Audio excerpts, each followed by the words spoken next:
They tried to bury us, but we were Ogo. And what they didn't realize is that you cannot bury a seed and expect it to die when it was planted by the hands of destiny itself. The story of the Igbo people is not just the story of a tribe. It is the story of unshakable will, of ancient genius, of resistance that echoes across oceans and generations. In a world that tried to erase them, they wrote their names into the wind, into the rivers, into the bones of the earth, and into the rhythm of the drum that still beats in distant lands today. The Igbo exodus wasn't merely a forced departure, it was the scattering of brilliance, a dispersion of fire that would ignite wherever it landed.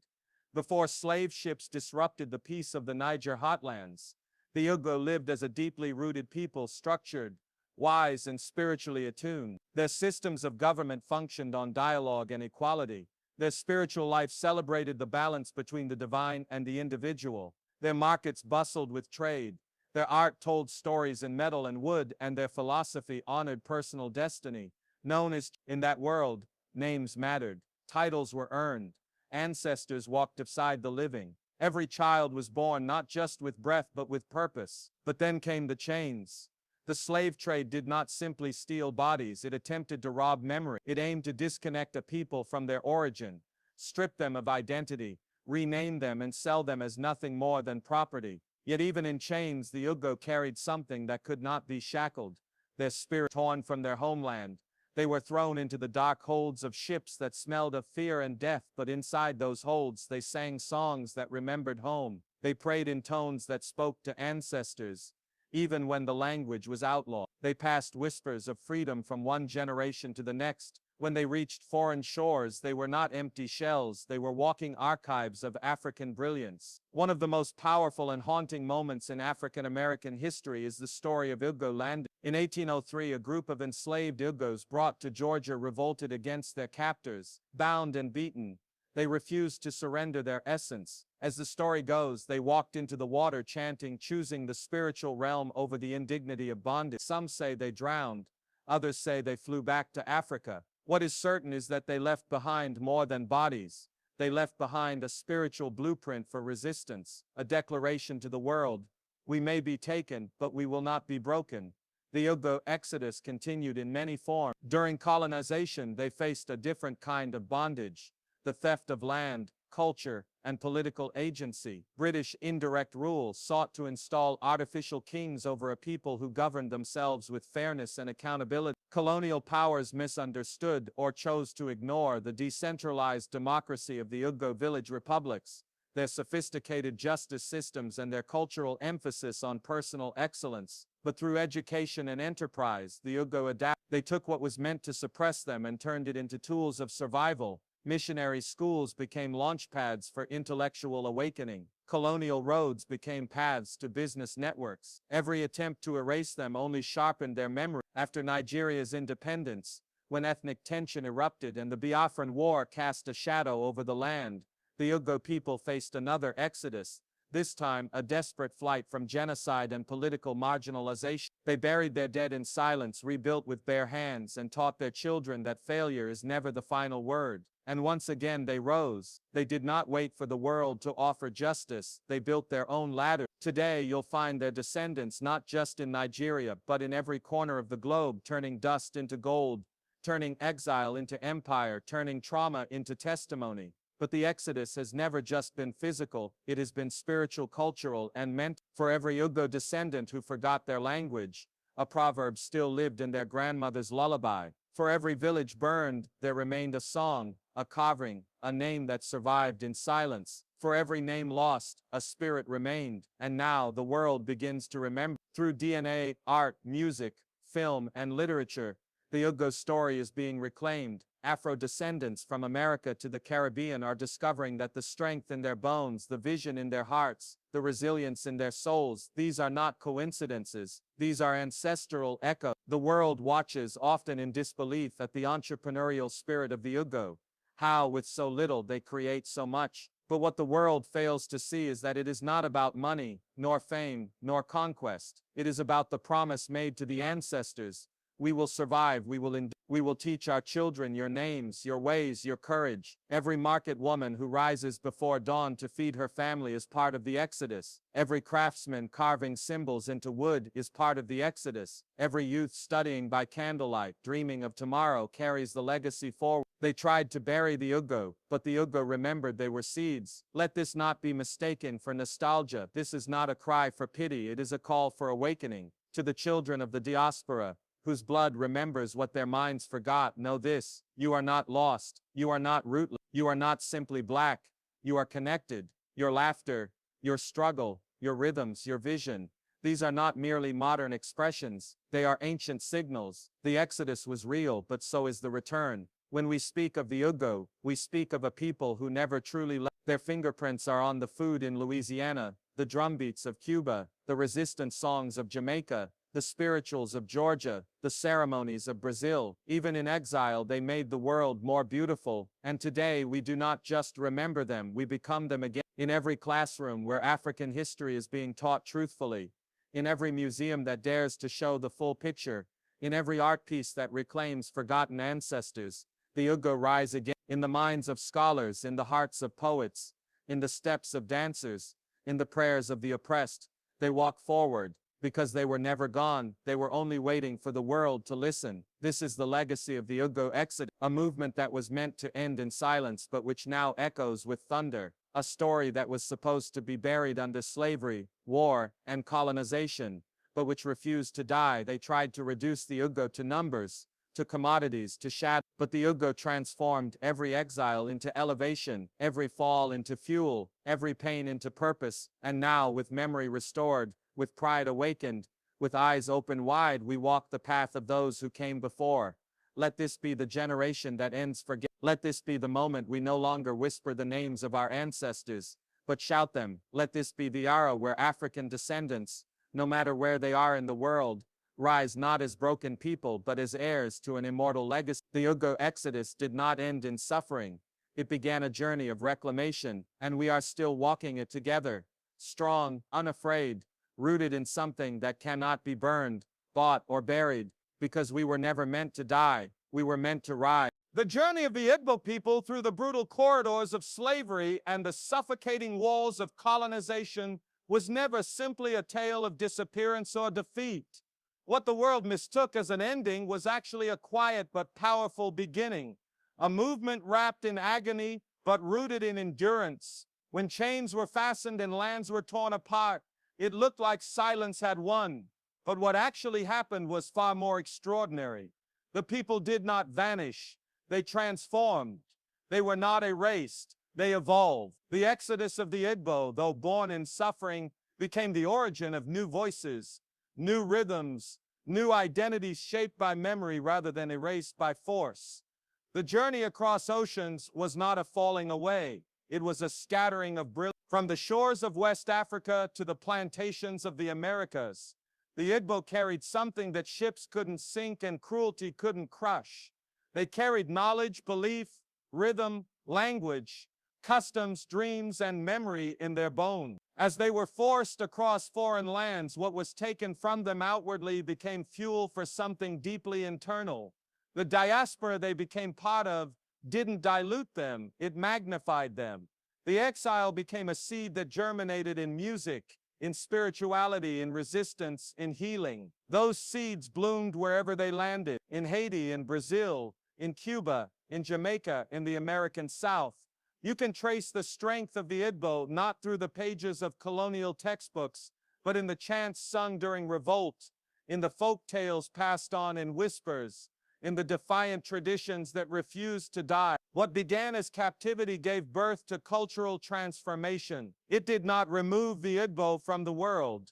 It sent them deeper into it, where they would rise again, hidden in plain sight, stitched into the very cultural fabrics of the lands they were brought to. Even as names were stolen, even as languages were replaced and customs criminalized, the core remained. The soul of the people was never up for trade. Their moral systems, their sense of honor, their respect for elders, their belief in individual destiny, These traveled without passports and found new life in the hearts of the oppressed. Every spiritual awakening in the New World bore the fingerprints of those who carried ancestral life. Every movement for liberation echoed with the spirit of those whose voices had once been muffled by chains. The Igbo did not simply survive, they became a quiet foundation, supporting structures of resilience wherever they were forced to stand. And when the world began to awaken to history's unfinished truths, it found that the Igbo had never really left the conversation. Their presence was never buried,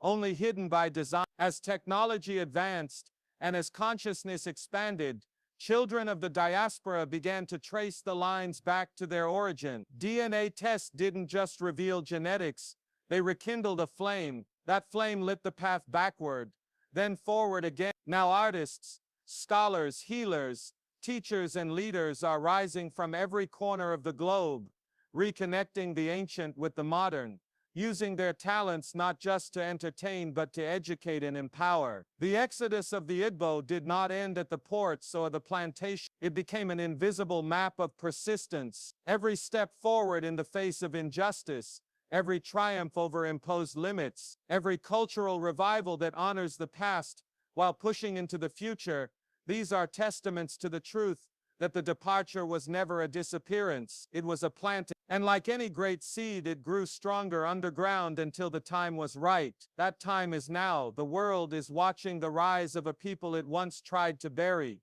But this time, the story is being told by those who lived it through the bloodlines of the survivors. This is not just about memory, it is about motion. The narrative continues. The children of the Igbo are not just remembering, they are returning, not always by land but by mind, by spirit, by purpose. The strength that was once targeted is now the strength being reclaimed. The culture that was meant to be forgotten is now being curated, celebrated, and amplified. The stories once whispered behind closed doors are now being spoken boldly in classrooms, auditoriums, and stages across the world. And what began as survival is now becoming restoration. This story is bigger than pain. It is bigger than exile. It is even bigger than legacy. It is a living pulse alive in the present, roaring into the future. Because the Igbo were never meant to vanish. They were meant to rise in unexpected places, in unexpected forms, carrying the undeniable proof that their essence could never be stolen. They were never merely victims of history.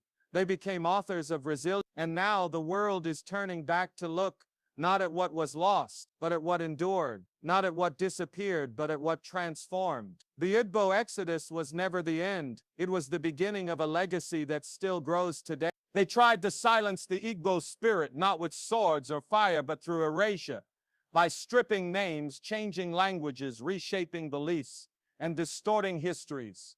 But what they could not understand was that true identity is not written on the surface, it is carried deep within. It is planted in the soul, passed through blood, whispered in lullabies, woven in songs, protected by mothers, guarded by elders, and carried by those who refused to forget. While they renamed the people and redrew borders, thinking it would sever them from their roots, the memory stayed alive, in each story told beside the fire, in each drumbeat echoing across oceans, in each proverb spoken with care. Memory resisted. For every document burned, there was a tongue that remembered. For every village renamed, there was a spirit that refused to be erased. Oral tradition became more than just conversation. It became a lifeline.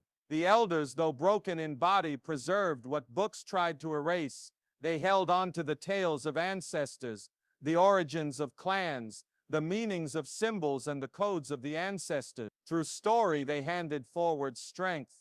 Through language, they wrapped truth in rhythm.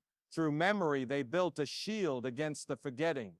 Children would sit beneath the sky and listen to the names of those who came before. These names were not recorded in libraries, but they lived in the breath of the living. The stories became monuments, and even if they could not be seen, they were felt. Through this, memory defied silence. In music, the people found their heartbeat again. Songs became sacred rituals. Dances were not just movement, but remembrance. Through rhythm, they preserved what the oppressor could not decipher. Hidden meanings lived in chants. Spirit traveled in harmony. Instruments became libraries of feeling and memory. A people that could sing could never be fully conquered. Through sound, the ancestors spoke, and through performance, pride was resurrected. These were not merely cultural expressions, they were survival codes. They were resistance wrapped in celebration, and every beat, every tone was a reminder we are still here. Spirituality also refused to die. Even when temples were torn down and traditional practices demonized, the sacred found new forms. Rituals adapted, beliefs were cloaked in new languages, but their essence remained unchanged. The ancestors were still honored. The energies of nature were still respected. The connection between the living and the dead remained unbroken. They could not outlaw the unseen, so it stayed hidden in plain sight. It was carried into the Americas, the Caribbean, and beyond. In ceremonies cloaked in colonial languages, African spirits still moved. Through subtle gestures and coded prayers, the old ways breathed. The colonizer did not know how deeply the sacred ran. The spirits of the Igbo did not wait for permission to survive. They simply did. Symbols once etched into walls, fabrics, and carved into wood took new shapes in memory. Even when forbidden, they were recreated in secret. They were taught in quiet, drawn in the dirt, pressed into cloth, whispered into the next generation. Each mark carried more than design. It carried the soul of a people. These emblems of wisdom, these sacred codes, could not be outlawed from memory. They passed across generations as silent teachers, helping people remember who they were before they were renamed, helping them navigate lands that sought to swallow them whole. They were maps back to identity. No matter how fierce the oppression, there was always someone somewhere who chose to remember. That single act of remembering became a rebellion. Every memory protected was a victory. Each name recalled was a rescue.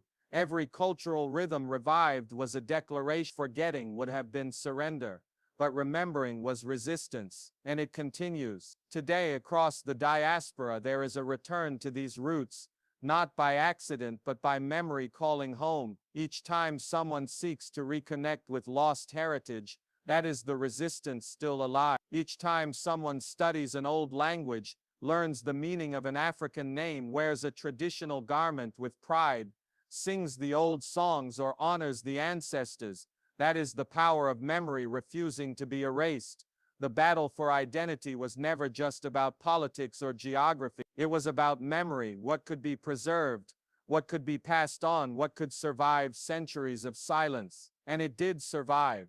The story of the Igbo and their descendants is not only about survival, it is about refusal to disappear. It is about choosing to carry the truth, even when every system tried to bury it. And that choice to remember is what gave birth to the resurgence we now witness. Memory has proven stronger than force. It has outlived colonization, crossed oceans, healed trauma, and rebuilt broken spirit. That is why forgetting is not an option. Forgetting is not just losing names and places.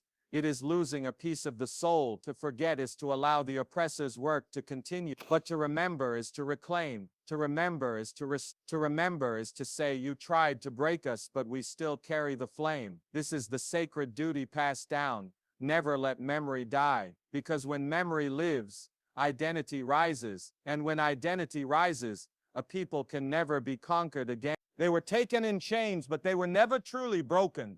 Their bodies may have been shackled, but their will refused to bow. They were forced to cross waters, torn from their families, stripped of their homelands, and told to forget who they were. But something far greater than chains held them together.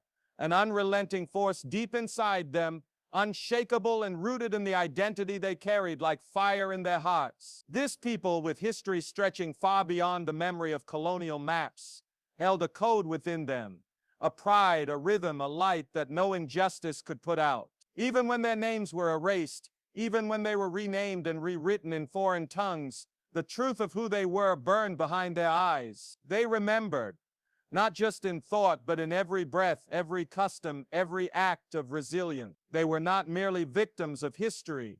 They became authors of a future their captors never imagined.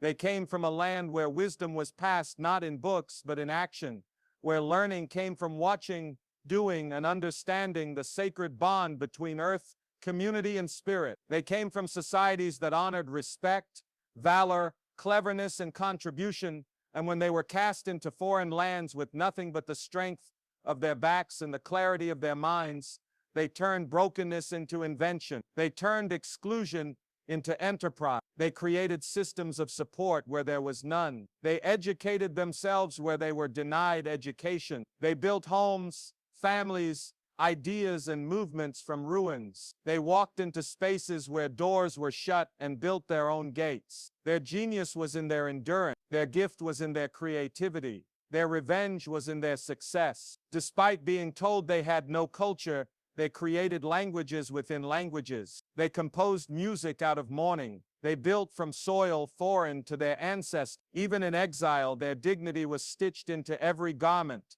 their brilliance seen in every invention, their authority reclaimed through every act of rebuilding. They were told their knowledge had no place in modernity, yet they navigated sciences, led revolutions, mastered trade, and wrote themselves into every discipline. When denied access, they found new roads. When denied visibility, they made themselves impossible to ignore. When silenced, they let their work speak louder than any voice. They turned every form of denial into an opportunity to rise again. Their journey was not free of wounds. There was suffering, betrayal, hardship, and loss. But in those trials, they uncovered new strength. They refused to let the pain define them. Instead, they let it forge them. Every barrier became a lesson. Every loss became a reason to persevere. They didn't simply adapt.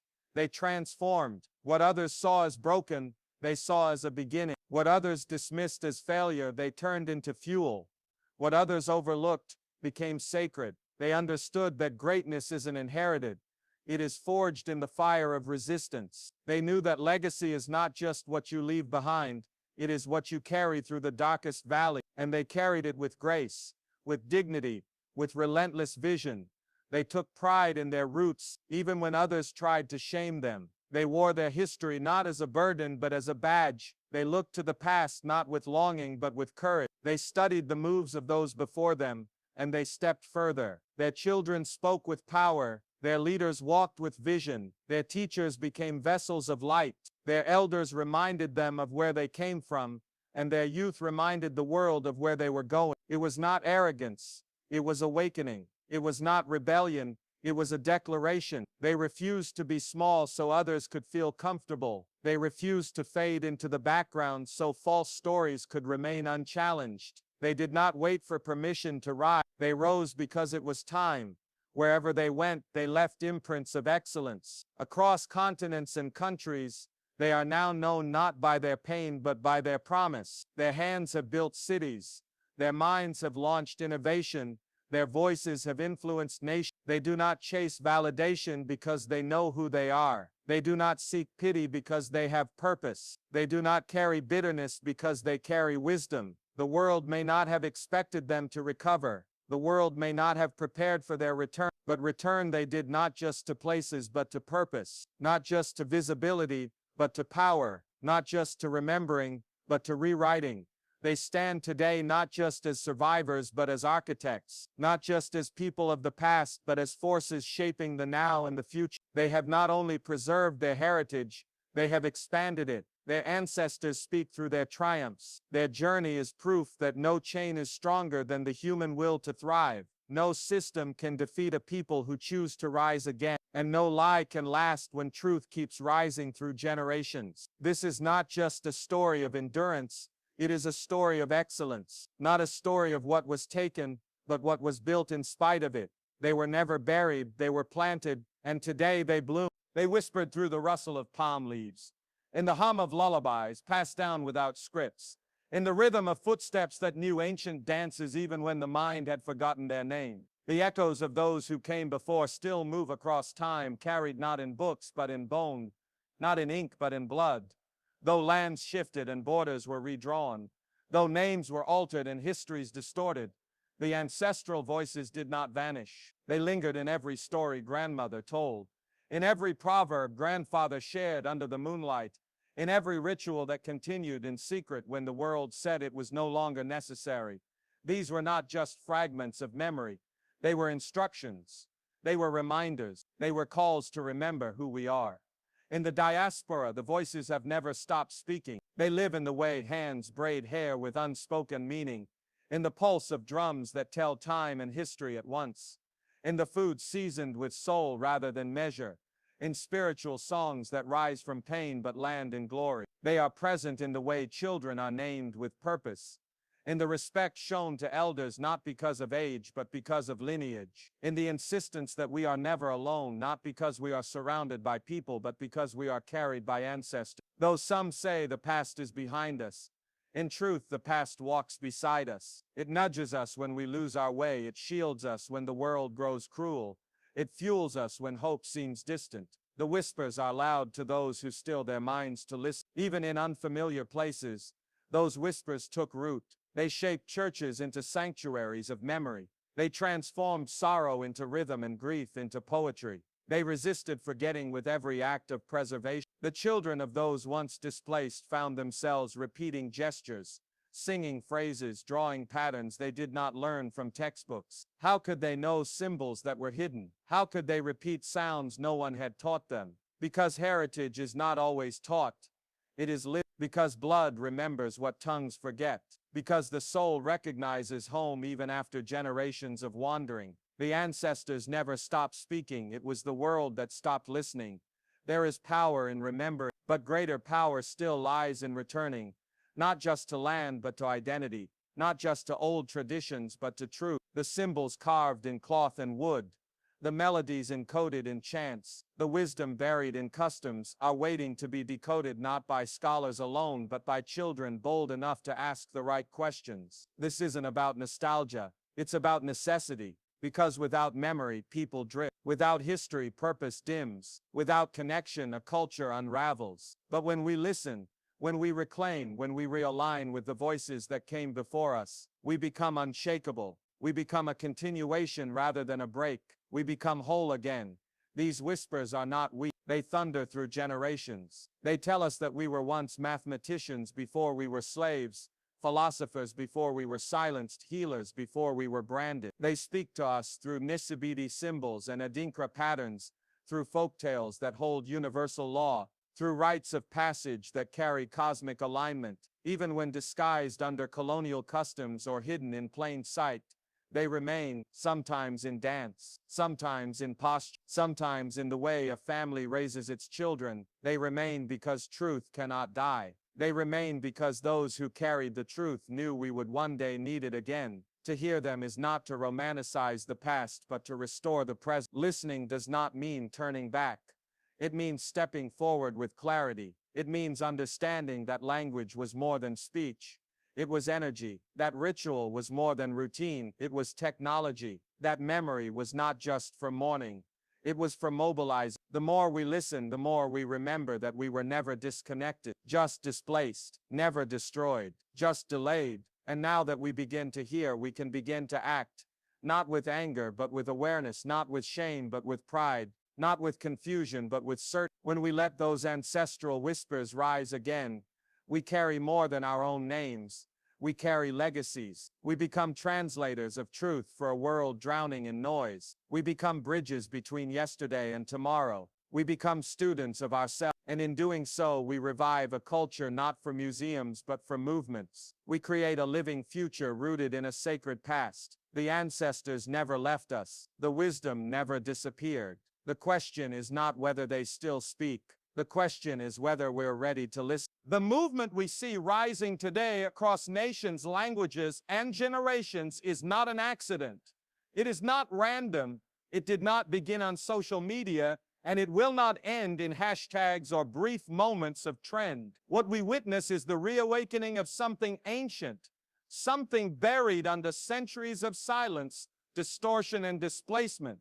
A sleeping fire has opened its eyes, and the warmth we feel is not just pride, but purpose. This reawakening is not fueled by fame or recognition, but by memory, conviction, and something sacred passed down in our bloodlines. It's the return not of bodies alone, but of a forgotten mindset. This resurgence is a declaration that we are not what was done to us. We are the dream that refused to die. We are not only survivors, we are carriers of a legacy that stretches back to the beginning of humanity. Across universities, stages, platforms, and boardrooms, the Igbo story is being told with new clarity, not in the shadow of victimhood, but in the light of achievement. From scholars reconstructing cultural timelines once erased, to artists embedding ancestral messages in colors and rhythm, to young visionaries grounding their futures in the symbols of their past, this revival is deliberate. In science, we rediscover the technological genius once hidden in shrines and misnamed as myth.